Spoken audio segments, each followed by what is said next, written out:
Fokus Pagi, Radio Republik Indonesia Lok Semawe.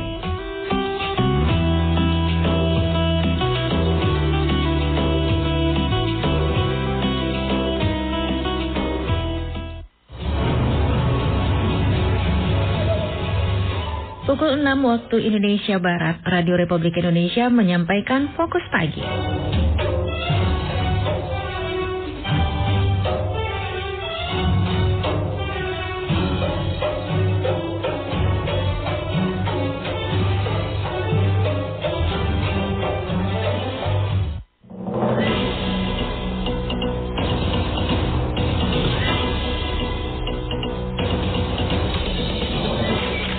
Pemberian piagam wajib pajak atau tax versator ini terjadi prinsip transparansi, akuntabilitas, dan berkeadilan. Dari 3 lokasi ini, kalau menurut saya yang mungkin paling berpotensi adalah di lokasi pertama.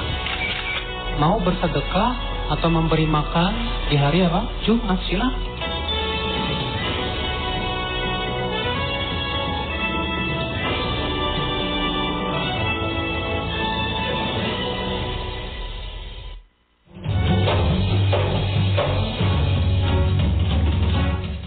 Tim redaksi RRI Lok Semawe telah merangkum hasil liputan di antaranya. Bersedekah menjadi salah satu kebiasaan baik yang dicontohkan para sahabat Nabi. Bukit Sentang Kecamatan Lok Sukun dinilai paling berpotensi menjadi lokasi pembangunan sekolah Garuda. Bersama saya Amalia, inilah berita selengkapnya.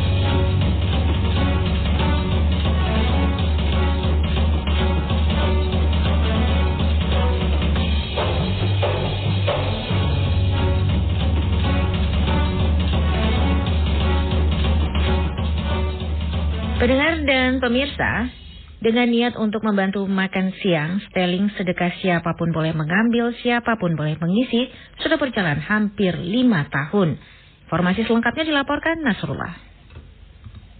Selama ini banyak pihak mengadakan kegiatan Jumat Berkah di wilayah Kota Lok Semawe dan sekitarnya. Seperti halnya Stelling Sedekah Siapapun Boleh Mengambil, Siapapun Boleh Mengisi yang beraktivitas di Masjid Jami Kota Lok Semawe.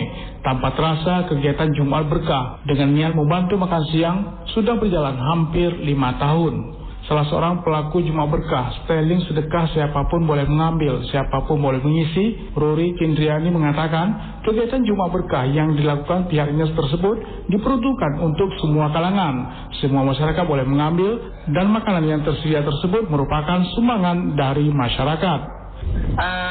Kami niatnya itu awalnya supaya orang-orang ada kebagian makan siang gitu bang, kebagian makan yang layak lah nasi. Tapi kami nggak ada patokan ke orang fakir miskin, ke siapapun atau harus yang anak yatim misal gitu, nggak gitu. Jadi kan Stelling sedekahnya itu untuk siapapun bisa ambil, jadi siapapun bisa ngisi gitu. Jadi nggak mesti harus fakir miskin, harus anak yatim gitu lah bang. Jadi semuanya bisa ambil. Lokasinya kami di halaman Masjid Jami bang. Kebetulan kami dibantu sama anak-anak muda yang di Masjid Jami. Harapannya ya masyarakat itu bisa terus bersedekah gitu dengan kita. Jadi kita setelah dia antar nasi kami kasihkan ke orang-orang kayak itu. Saat itu juga kami bagi di hari Jumat Berkah itu. Lebih lanjut dikatakan, kegiatan yang telah berjalan hampir 5 tahun ini diakuinya donaturnya tidak tetap. Terkadang ada dan juga terkadang tidak ada. Namun sekarang ini lebih mengandalkan dari sumbangan langsung dari masyarakat yang mengantar sedekah mereka untuk disalurkan. Pihaknya berharap masyarakat yang ingin bersedekah di hari Jumat dapat menyalurkan amal baiknya itu melalui Stelling Sedekah Siapapun Boleh Mengambil, Siapapun Boleh Mengisi yang beraktivitas di Masjid Jami Kota Lok Semawe. Demikian Nasrullah melaporkan. Amalan bersedekah atau memberi makan di hari Jumat menjadi salah satu kebiasaan baik yang telah dicontohkan para sahabat Nabi Muhammad SAW. Berikut informasinya disampaikan Albara Maulana. Amalan bersedekah atau memberi makan di hari Jumat menjadi salah satu kebiasaan baik yang telah dicontohkan para sahabat Nabi Muhammad SAW. Hal ini disampaikan oleh seorang tokoh agama, Ustadz Badrussalam, dalam podcastnya, yang menegaskan bahwa bersedekah di hari Jumat bukanlah perkara baru tanpa dasar, melainkan memiliki dalil yang jelas dalam ajaran Islam. Para ulama juga memahami praktik tersebut, bahkan sebagian ulama mazhab Syafi'i menyebutkan sedekah tersebut disunnahkan pada hari Jumat. Menurutnya, anggapan sebagian pihak yang melarang amalan itu dengan alasan mengkhususkan ibadah tanpa dalil tidaklah tepat. Orang yang mereka mau bersedekah atau memberi makan di hari apa? Jumat, silakan. Kenapa? Karena ada contohnya dari seorang sahabat dan itu tidak ada diingkari oleh Rasulullah SAW, dan itu juga dipahami oleh para ulama. Bahkan sebagian ulama Syafi'iyah mengatakan yustahabbu, disunnahkan sedekah di hari Jumat. Makanya orang yang melarang, saya nggak paham dasarnya apa. Kalau mereka mengatakan ini mengkhususkan ibadah tanpa dalil, ada dalilnya, buktinya. Ada perbuatan dari sahabiat. Lebih lanjut, ia menegaskan dalam urusan agama, kebenaran mutlak berasal dari Allah dan dari Nabi. Sementara itu pendapat para ustadz bisa dikaji dan dibandingkan dengan dalil yang lebih kuat. Akan tetapi dirinya tidak menyalahkan seorang guru atau ustadz yang berbeda pendapat. Mungkin saja nas atau dalil dari sebuah hadis atau Al-Quran belum tersampaikan. Demikian Al-Bara Maulana melaporkan. Pendengar, bagaimana fenomena sedekah Jumat berkah yang terjadi selama ini? Apakah sudah sesuai dengan syariah? Berikut kita simak wawancara reporter Maimun Akbar bersama Ustadz Bukhari selaku akademisi di UIN Sultanah Nahrasia. Saudara pendengar, untuk diwawancara pada kesempatan kali ini ya, kita akan melihat bagaimana melihat fenomena Jumat berkah yang terjadi selama ini, apakah sudah sesuai dengan syariah atau belum ya. Untuk pembahasnya, ini saya telah tersambung bersama Tengku Bukhari dan juga sebagai dosen dari Universitas Islam Negeri ya, Sultanah Nahrasia. Assalamualaikum Ustaz. Waalaikumsalam. Iya. Maimun. Iya. Bagaimana Ustaz melihat terkait dengan fenomena Jumat berkah ini Ustaz? Apakah sudah sesuai dengan syariah Ustaz? Saya kira kan berkah atau tidak hari Jumat, saya kira semua hari itu sama saja. Karena yang membuat keberkahan itu kan manusia sendiri. Apakah manusia melakukan sesuatu perbuatan sesuai dengan konsep agama atau tidak? Nah, apakah itu hari Jumat atau hari yang lain?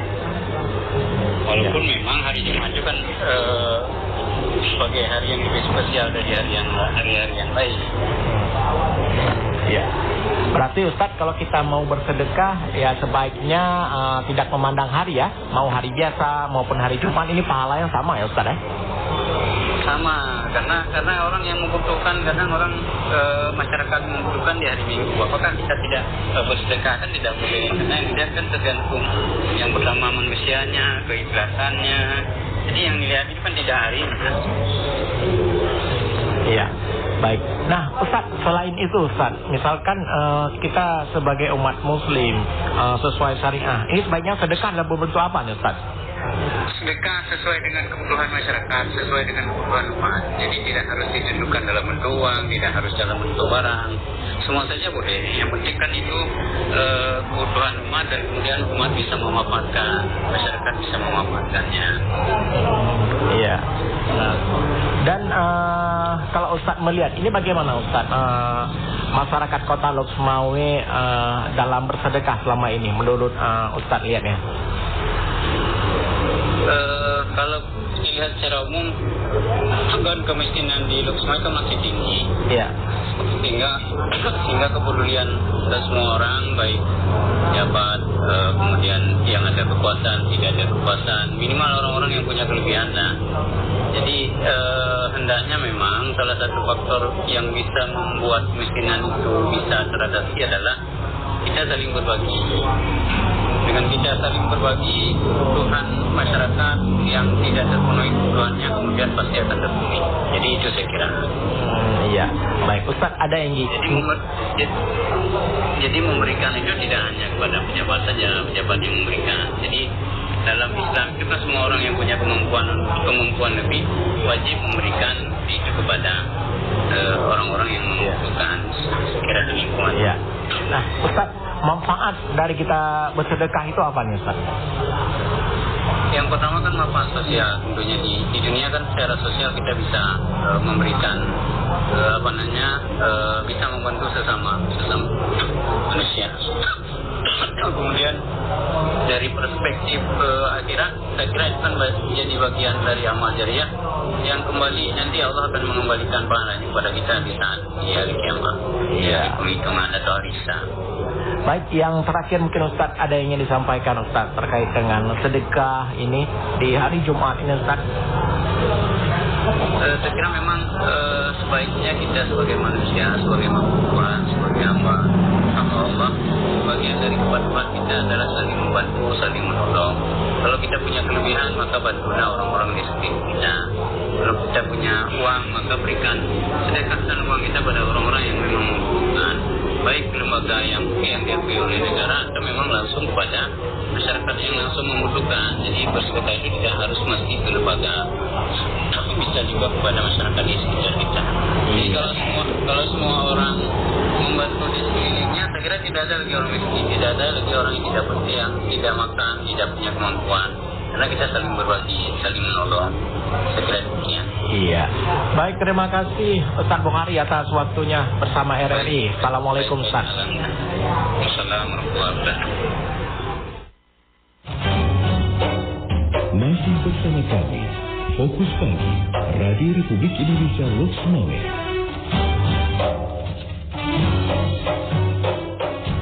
Berita lainnya, pendengar dan pemirsa, Kantor Pelayanan Pajak Pratama Loks Mawé meluncurkan piagam wajib pajak sebagai bentuk penghargaan kepada para wajib pajak. Berikut Maimun Akbar kembali melaporkan. Kantor Pelayanan Pajak KPP Pratama Loks Mawé meluncurkan piagam wajib pajak sebagai bentuk penghargaan kepada para wajib pajak yang dinilai taat dan konsisten dalam memenuhi kewajiban perpajakan. Program ini digagas untuk mendorong kesadaran serta meningkatkan kepatuhan masyarakat dalam membayar pajak. Kegiatan peluncuran tersebut turut dihadiri oleh Kepala Kantor Wilayah Direktorat Jenderal Pajak Kanwil DJP Aceh, Parian, yang menyampaikan apresiasi atas inovasi KPP Pratama Loks Mawé dalam membangun budaya kepatuhan pajak. Piagam wajib pajak ini merupakan langkah positif dalam mendorong wajib pajak agar semakin disiplin. Pajak adalah salah satu sumber utama pembangunan negara dan penghargaan ini menjadi bentuk motivasi bagi wajib pajak untuk terus patuh. Dengan peluncuran ini, adanya kesetaraan antara wajib pajak dan negara, di mana negara memberikan penghargaan kepada pihak yang taat, sementara wajib pajak menjalankan kewajibannya dengan penuh tanggung jawab. Dengan peluncuran piagam wajib pajak, nah di situ ada kesetaraan hak dan kewajiban antara wajib pajak dengan negara. Nah, diharapkan dengan pemberian piagam wajib pajak atau taxpayer charter ini terjadi prinsip transparansi, akuntabilitas dan berkeadilan. Acara peluncuran piagam wajib pajak dan forum konsultasi publik ini juga dihadiri oleh sejumlah undangan yang didominasi oleh kalangan dokter, notaris, serta perwakilan perangkat kerja daerah SKPD dan lembaga. Kehadiran para peserta tersebut mencerminkan peran aktif berbagai profesi dan instansi dalam mendukung kepatuhan pajak. Selain itu, KPP Loks Mawé terus melakukan sosialisasi dan pendampingan agar masyarakat memahami pentingnya membayar pajak tepat waktu sesuai ketentuan. Peluncuran program ini mendapat sambutan positif dari sejumlah pelaku usaha dan masyarakat. Mereka menilai langkah tersebut dapat menjadikan motivasi untuk meningkatkan kepatuhan sekaligus memperkuat sinergi antara pemerintah dan wajib pajak dalam mendukung pembangunan, khususnya di wilayah Loks Mawé dan sekitarnya. Dari Loks Mawé, Maimun Akbar melaporkan. RRI terus mengudara untuk Indonesia. Pendengar, dari 3 lokasi yang dikunjungi Wakil Menteri Pendidikan Tinggi, Sains, dan Teknologi Profesor Stella Christy, lahan Bukit Sentang, Kecamatan Loks Sukun, Aceh Utara, dinilai paling berpotensi menjadi lokasi pembangunan sekolah Garuda. Berikut laporan Rizky Asyari. Wakil Menteri Pendidikan Tinggi, Sains, dan Teknologi Profesor Stella Christy, PhD, menyebut bahwa dari 3 lokasi yang dikunjungi di Aceh Utara, lahan Bukit Sentang, Kecamatan Lok Sukon dinilai paling berpotensi menjadi lokasi pembangunan Sekolah Garuda. Sekolah Garuda adalah bagian dari program strategis nasional untuk memberikan akses pendidikan berkualitas tingkat SMA kepada anak-anak berprestasi di seluruh Indonesia, terutama dari wilayah terpencil. Pemerintah menargetkan pembangunan 20 sekolah baru hingga tahun 2029 dengan model pembiayaan yang mencakup beasiswa penuh bagi 80% siswanya serta dukungan hingga jenjang universitas kelas dunia. Terkait anggaran, Profesor Stella menyebutkan bahwa biaya pembangunan per unit sekolah mencapai 233 miliar yang hanya mencakup 0,27% dari total anggaran pendidikan nasional. Meski demikian, ia menegaskan bahwa dampaknya akan sangat besar terhadap pembangunan SDM yang unggul dan pertumbuhan ekonomi lokal. Kunjungan ke Aceh Utara ini merupakan bagian dari proses seleksi ketat. Meskipun semua lokasi memiliki keunggulan, lahan yang dikunjungi pertama dinilai unggul karena sudah bebas sengketa dan didukung oleh masyarakat lokal. Dari 3 lokasi ini, kalau menurut saya yang mungkin paling berpotensi adalah di lokasi pertama. Di lokasi ketiga ini walaupun sangat bagus mengenai secara sejarah ya, tetapi kita lihat lahannya belum clean and clear. Jadi masih ada dari segi perhukuman lahan ini masih ada, dan juga ini adalah cagar budaya, jadi kita harus mempertimbangkan. Belum ada yang ditentukan, tetapi kalau lahan 1 semuanya sudah clean and clear, dan juga masyarakat sudah sangat mendukung secara penuh.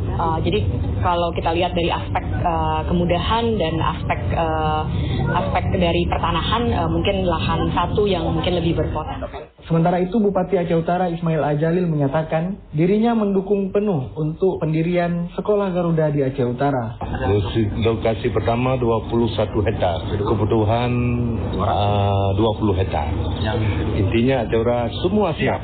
Harapan seperti harapan kita bersama bahwa Sekolah Unggul Garuda harus ada di Aceh Utara. Meski belum ada keputusan final, Profesor Stella menekankan bahwa Aceh Utara merupakan calon yang kuat. Mengingat komitmen daerah dan potensi lokal yang besar, proses selanjutnya akan melibatkan verifikasi lanjutan dan persetujuan dari Menteri hingga Presiden Prabowo.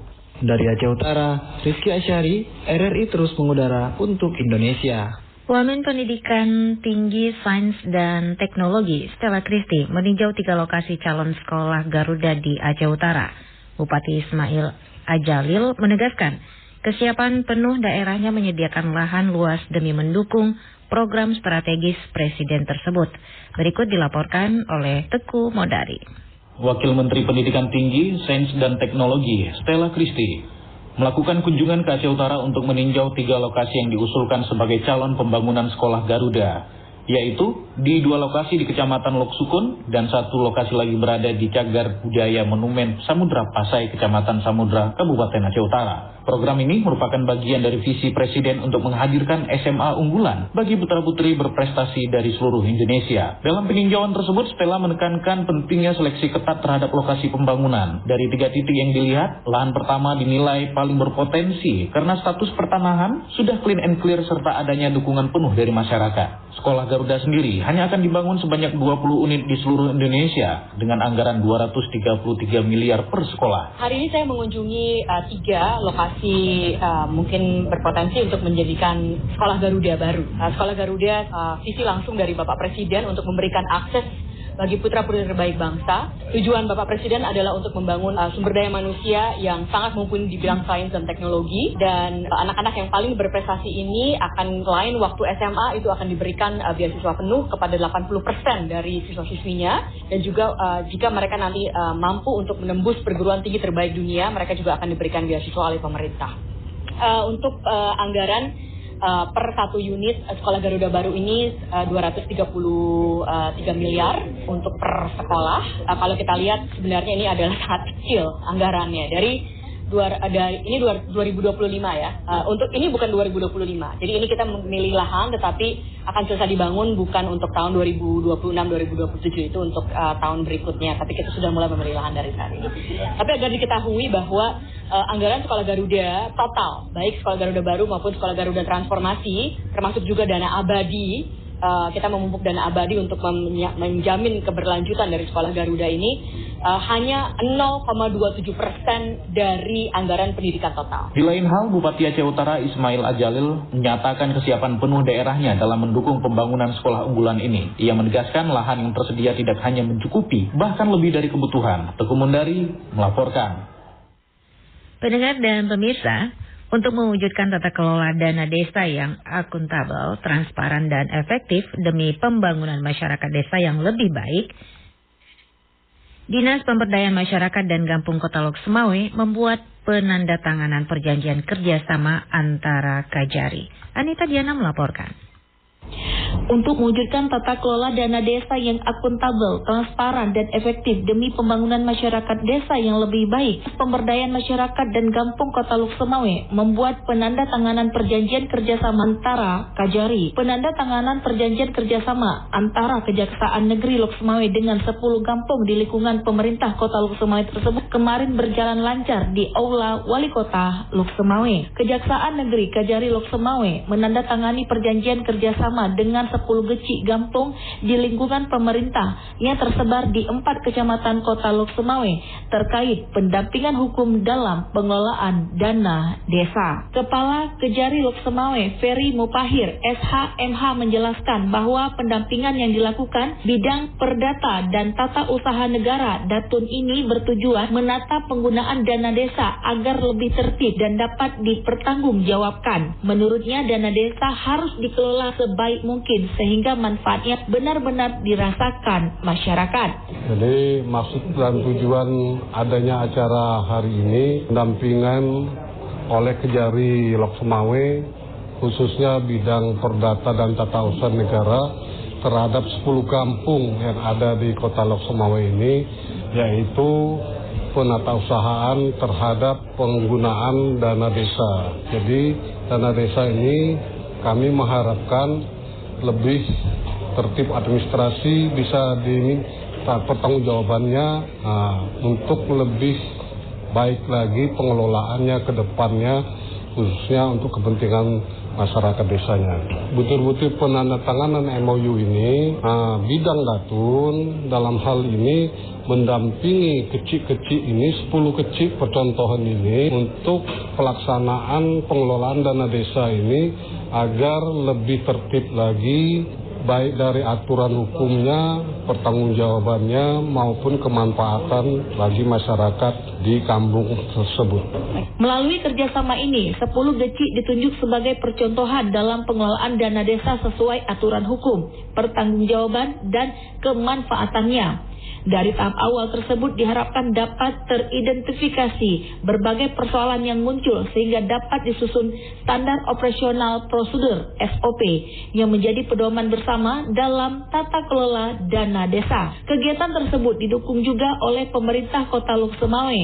Dr. Sayuti Abu Bakar menyatakan acara tersebut merupakan momentum penting dalam upaya mewujudkan tata kelola dana desa yang akuntabel, transparan, dan efektif. Yang berharap dana desa tidak hanya disalurkan tetapi juga memberikan dampak positif yang signifikan dan mencegah potensi penyalahgunaan dalam pengelolaan dana desa. Kejaksaan akan berperan sebagai mitra sehingga dapat memberikan pembinaan dan pendampingan hukum yang diperlukan oleh para pengelola dana desa. Anita Diana melaporkan. RRI Pro 1 Lok Semawe terus mengudara untuk Indonesia. Pendengar dan pemirsa, demikian berita pagi edisi hari ini. Saya Amalia, tetaplah bersama kami di Lok Semawe pagi ini.